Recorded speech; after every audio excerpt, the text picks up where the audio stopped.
In this video, I will provide you with a few things you need to think about when designing a straight stairway for a two-story house. And the first thing on that list will be how much room you have. Will the stairway actually fit into the space based on your local building codes? And this would include using the maximum riser height and the minimum tread depth measurements. So the first thing I want you to do will be to figure out what those building codes are. And one of the more common building codes for a residential two-story house will be a 10-inch minimum stair tread. However, yours might be 11 inches or it might even be 9 inches. And as far as the riser height goes, that's usually going to have a maximum of 7 3/4 inches. However, it might be 8 inches in your area or even shorter than 7 3/4 inches. So these are the two measurements you need to validate. Then you can do all of the necessary calculations to figure out how long the stairway is going to be and whether or not it will actually fit into the desired location on your building plans. Next up, let's go ahead and take a look at wall locations, floor heights, and again, more minimum or maximum building codes.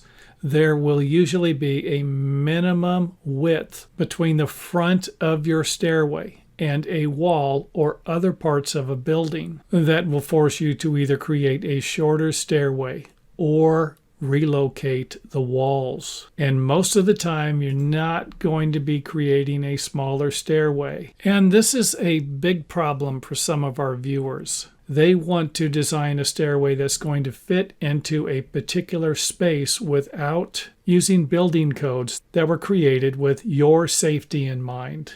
So if you have a situation where the only way you're going to be able to build a safer stairway, maybe even remodel an existing stairway to make it safer, then just keep in mind that the stairway is usually going to need to be longer. If it's a straight stairway, you can always turn it by putting some winders in or a landing. However, that could create problems for the headroom or the floor space above. And I will address that issue in another video. So in the real world, not the fantasy world, if you need a longer stairway and a minimum space between the front of the stairs and the wall located on the lower level, then you might need to move the wall back further. And this could create smaller rooms on the other side here, especially in an existing house.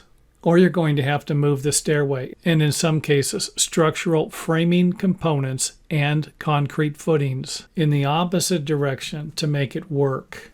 And this video would not be complete without mentioning the second floor, the upper level floor, and the stairwell, or the headroom height.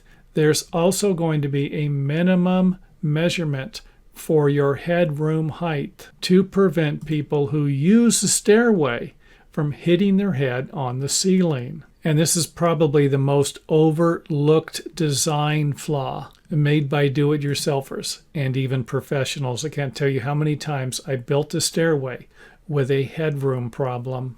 And that's usually not where this problem ends. It's not uncommon to have a wall located over this section of the opening. And if you need to move that section of the opening back to increase the headroom height, then there's a good chance you're going to have to move this wall. And if you move this wall, you might have to move this wall. And in some cases, you will need to move the walls in the other direction. Again, this can create problems for the rooms that are either already small or cannot be shortened because of other building code requirements you might be dealing with also. So let's go ahead and wrap this video up by simply suggesting to all the viewers out there, I don't care what country you're in, make sure that you check with your local building department, building and safety department, and it might have another name, but these are usually going to be government municipalities that can be found by contacting your local city, state, county, province, whatever it is in your country, who controls all of the building permits, where the building inspectors work, and where all plans like yours will need to be approved